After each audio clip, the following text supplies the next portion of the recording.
सर्वपित्र अमावस्या 14 अक्टूबर को है। इस दिन धरती पर आए पितरों को याद कर उन्हें विदा किया जाता है।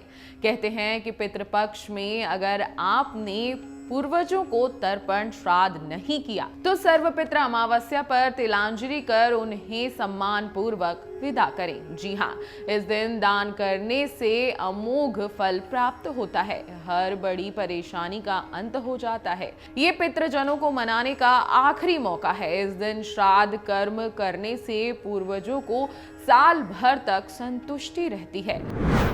अब सर्वपित्र अमावस्या का मुहूर्त क्या है, ये भी आप जान लीजिए। अश्विन मास तिथि 13 अक्टूबर को रात 9:50 से शुरू होगी, जो कि 14 अक्टूबर को 11:24 तक रहेगी। कुपोत मुहूर्त यहाँ 11:44 से शुरू होगा, जो कि दोपहर 12:30 तक रहेगा। रोहिणी मुहूर्त दोपहर 12:30 से शुरू होगा, जो कि 1:16 तक रहेगा। अपराह्न काल मुहूर्त दोपहर 1:16 से शुरू होगा, जो कि 3:35 तक रहेगा।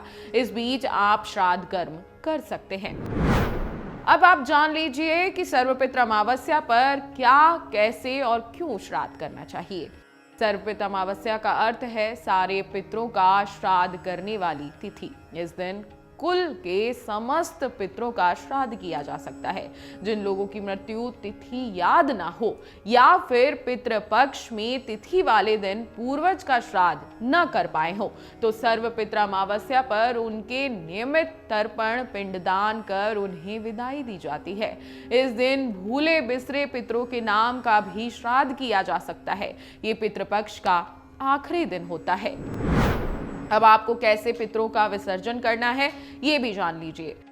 सर्वपित्र अमावस्या जिस दिन श्राद्ध खत्म हो जाते हैं, और अगर आप बीच में किसी का श्राद्ध करना भूल गए हैं तो सर्वपित्र अमावस्या के दिन आप श्राद्ध कर सकते हैं। अब आपको सर्वपित्र अमावस्या क्योंकि श्राद्ध खत्म होने की तिथि मानी जाती है, तो उस दिन क्या करना है ये भी जान लीजिए। सर्वपित्र अमावस्या पवित्र नदी में स्नान के बाद तर्पण पिंडदान करें। इस दिन 1, 3, 5 ब्राह्मणों को भोजन का निमंत्रण दें। दोपहर में श्राद्ध के भोग के लिए सात्विक भोजन बनाकर पंचबली गाय, कुत्ते, कौए, देव और चींटी को भोग निकालें और ब्राह्मण को विधि पूर्वक भोजन कराएं। सर्वपित्र अमावस्या के भोजन में खीर पूरी का होना बेहद आवश्यक माना गया है।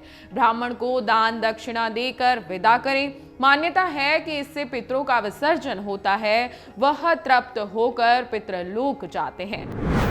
अब अमावस्या पर क्यों दी जाती है पितरों को विदाई, ये भी जान लीजिए। पुराणों के अनुसार साल में 15 दिनों के लिए यमराज पितरों को मुक्त करते हैं, ताकि वह पितृपक्ष में पृथ्वी लोक में आकर परिजनों के बीच रहते हैं और अपनी सुधा शांत करते हैं।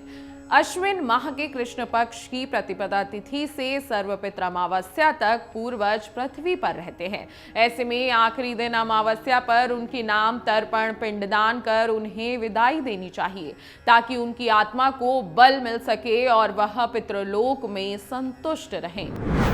अब आप जान लीजिए कि कैसे पड़ा अमावस्या का नाम। जी हाँ, मत्स्य पुराण के 14वें अध्याय की कथा के मुताबिक पितरों की एक मानस कन्या थी। उसने बहुत कठिन तपस्या की थी। उसे वरदान देने के लिए कृष्ण पक्ष के 15वें दिन पर सभी पितृगण आए।